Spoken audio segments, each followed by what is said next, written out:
This is Ponsonby Road, my spiritual home. A place you can get a good Chardonnay and a fine meal anytime you want. However, I'm about to leave all this urban shallowness and head to a land full of spiritual journeys, Nepal. Not sure about this backpacking thing, having never done it before, or the spiritual side of the journey, but I've packed plenty of tramping socks, some sensible shoes, and a very open mind. So, here's home. Nepal is, that way, I think. I'm not the best on direction, but Nepal is nestled in the southern slopes of the Himalayan mountains in south-central Asia. It's almost half the size of New Zealand and home to 24 million people who are mostly Hindu. I'm not sure what to expect, but a friend of mine fell in love with this place a few years ago, and she gave me a very good piece of advice. Well, two pieces, actually. First, don't drink the water. Second, switch off your Western mind. That's the arrogant part of the brain that's very good at judging and expects things to be exactly the way they are back at home. Nepal has over 20 different languages, 4 main caste groups, 36 different ethnic groups, 4 main religions, scores of religious festivals, holidays and celebrations. It even has 4 separate New Years, which is a lot of partying. According to the Nepali calendar, right now the year is 2059. Which makes me 89. The currency is the rupee, and I'll get about 43 for every New Zealand dollar. Doesn't cost much to buy the basics, so I'm taking a mere $300 for my 16-day trip. I'm doing a 7-day trek in the Hilambu region, a day in Bhaktapur, rafting the Trasuli River, and finally the village of Bandipur. But first, Kathmandu. It's bustling, but there aren't many tourists in the crowds. To find out more about the capital, I grabbed Mohut, a local guy with a mysterious Mancunian accent, and head in with my best Kim Hill. The name Kathmandu, where does that come from? There's a little building called Kastamanda. That place is actually built by one single tree. One tree, man. Yeah, one huge building. A huge building. So generally, Kastamandap. Mandap is the house. Kat is wood in Nepali. Okay. So it's the house of wood. So Kastamandap become Kathmandu later on. A couple of facts and figures about Nepal. Throw them at me. Kathmandu, then. In terms of population, I would say about 2.2 million, really. 2.2 million? Just in the valley? I would say half of them actually originally from Kathmandu. Half of them probably just migrated here for their education and for the job opportunities. Tourism's pretty new here? Yeah, it's pretty new, yeah. So, I mean, I would say, in terms of altogether, I would say about 30-odd years.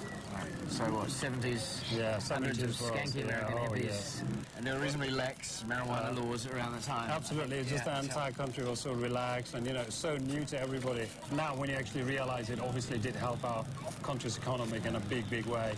Namaste, New Zealand! Namaste, New Zealand! Namaste!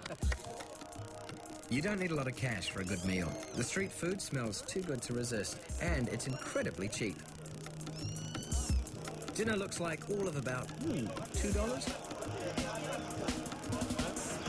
It's been an incredible day. The city is anything but dull.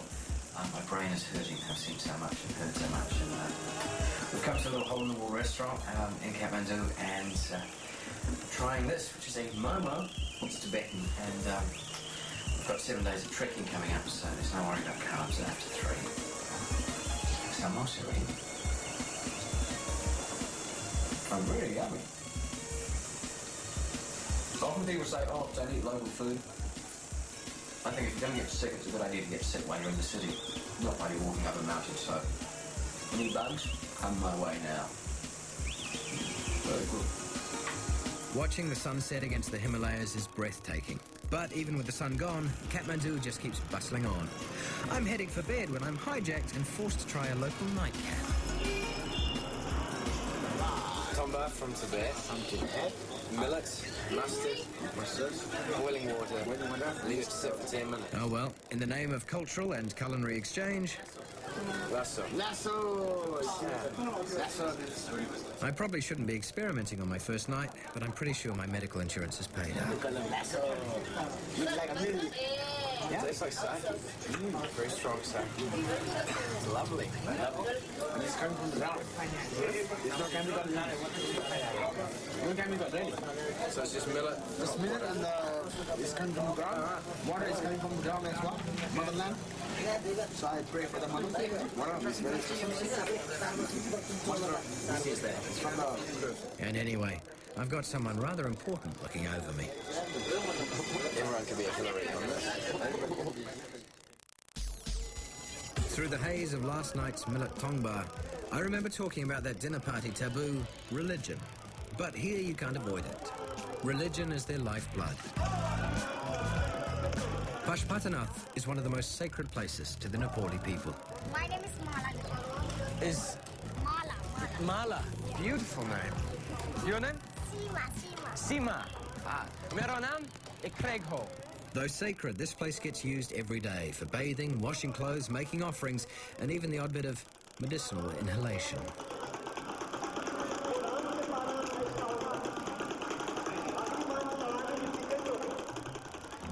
Hindus are very open about the circle of life, but for an agnostic Western boy, it's rather challenging a bit further down the river.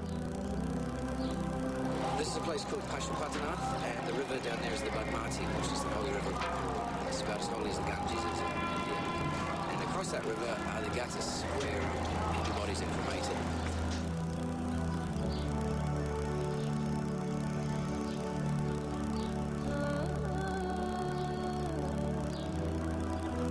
They come here really fast. It's 3 hours after the death, the body's brought here. And the eldest son sets fire to the pyre.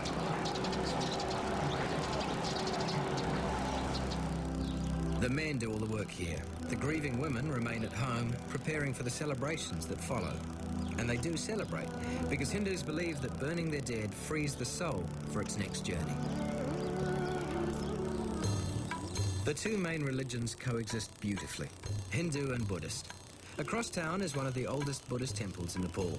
Swayambhunath is also known as the Monkey Temple, and it's a sprightly 2,000 years old. Though with all this climbing, I'm starting to feel that vintage too. There's 365 steps to the top. It's about 100 more to go. The road to enlightenment is never easy.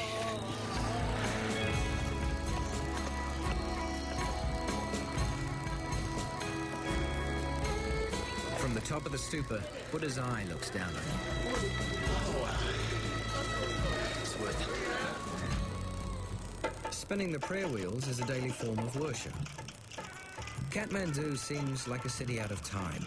For all its modern traffic jams and car horns, there's so much history and commonplace devotion to ancient deities, you get the feeling that here the past never dies.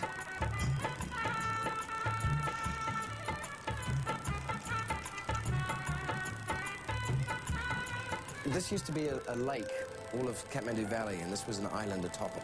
It was the best views you get anywhere in Kathmandu. Beautiful. The city is so much bigger than I expected. People are so much friendlier. We've seen a couple of buildings that were about older than Christianity, and some new ones that look like they are. I think I expected it to be a lot harder, but it's been a lot of fun so far. Though I'm at the point of sensory overload and looking forward to getting into clean, fresh mountain air. Quite polluted, but it's getting better, apparently. Looking forward to getting out tomorrow as we start our trek. Hope I make it. So, to cover my bases, I've done the prayer wheels, now it's the yak butter candles. I'm up early to catch my ride into the hills to start trekking. I'm risking a bust through winding, unpaved roads, as well as 7 days walking up very tall mountains, so this may well be the last footage you ever see of me. Actually, just last week, a bus drove over a cliff. Oh well, gotta die of something.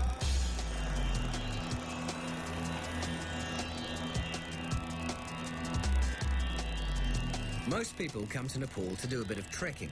The Halambu trek is close to Kathmandu and supposedly one of the easiest.